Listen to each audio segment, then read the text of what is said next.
Hello and welcome. And now let's look at the 24th verse, which is a timeless song from the book Footprints on Waters Free. Now, in this poetic verse, I have adapted the ancient Indian literary way where the bride misses the beloved through the 6 seasons or the 12 months, and it is a song of unrequited love, where the bride is simply the energetic expression of formlessness, but it's the sense of self which wants to apparently merge in the oneness, but it cannot because the beloved alone appears as the bride. But let's read through the verse.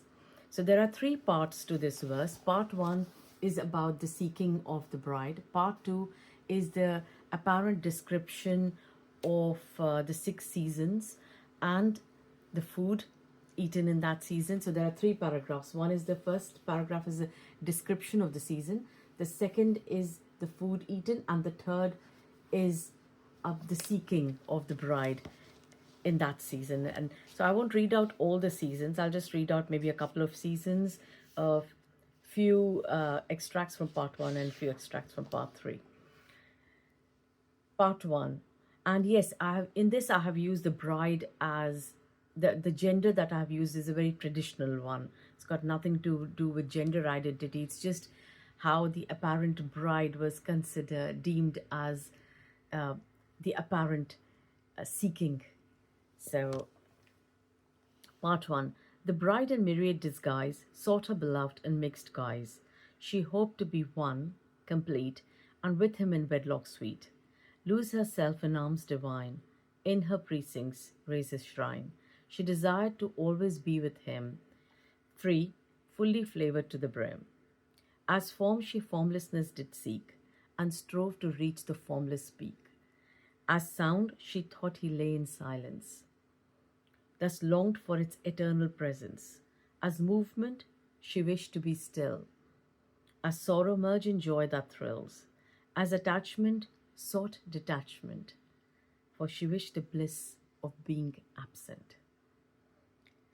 Now, of course, after a couple of extracts, it's forgot celebration that appears is the beloved adorned without frontiers, and the bride beloved aren't dual states. The beloved whole, the bride incoherent. For blaze the beloved as senses five, as night and day, as the alive, and lives is love, beckons, abounds, as the bridal mystery does surround. Now, here there's the spring season, summer. I'll read out the autumn season. The foliage, which is known as the Sharad Ritu in Hindi, which is mid August to mid October, the foliage is in contentment drowned, the lotai bloom in soiled surrounds. The golden hues and moonlight illumine the mountains, strewn by saffron sanguine, and sweetly glow the harvest and breeze, embrace stillness, complete in ease. Now, this seasonal that is of the Indian subcontinent. It's, because here August is summer. With plentiful provisions on show, pervades benevolence in flow. Deserts dominate the dinner tray. For festivals the seasons sway.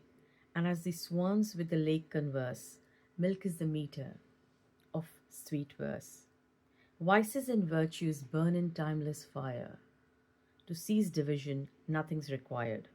As sea is to tide, beloved is to bride. Without beloved can't appear the bride, yet hopes the bride night and day, and for her marriage she does pray. Now this is, read out one more. That's extreme winter to mild spring, Shishiritu. It's mid-December to mid-February in India. Intense cold bows to season mild. The earth prepares for birth wild, and slowly fade the freezing nights, the dew at dawn like pearls of light.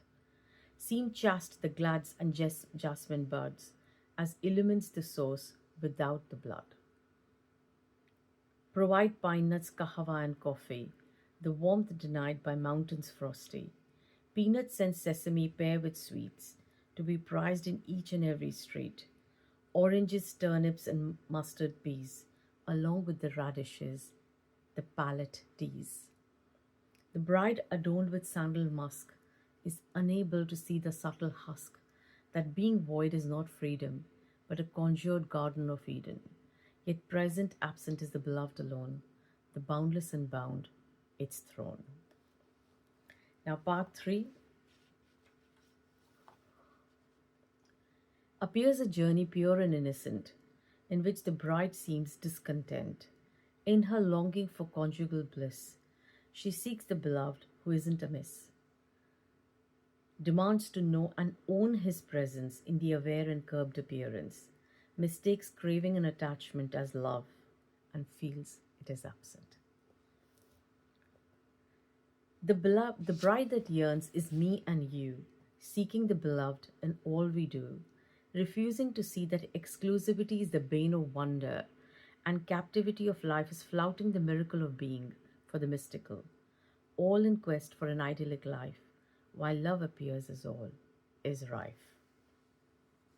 Still on her own can't seek the bride, as the appearance of the bridal bride is the energetic expression of the beloved without possession. Humming the seasons and the sultry play, without the bridal veil in the way. So it is never the bride's journey, but the beloved in appearance free. Love, the beloved and the bride, portrayed as the seasonal tide. Beloved, the life that seems to flow, without an apparent self does glow, fresh like the blooming of a tree or the waving of the sea, performing as the bridal mystery, the song of wedded liberty, love appearing without a reason as restful rhythm of the seasons. So this was about unrequited love. Thank you.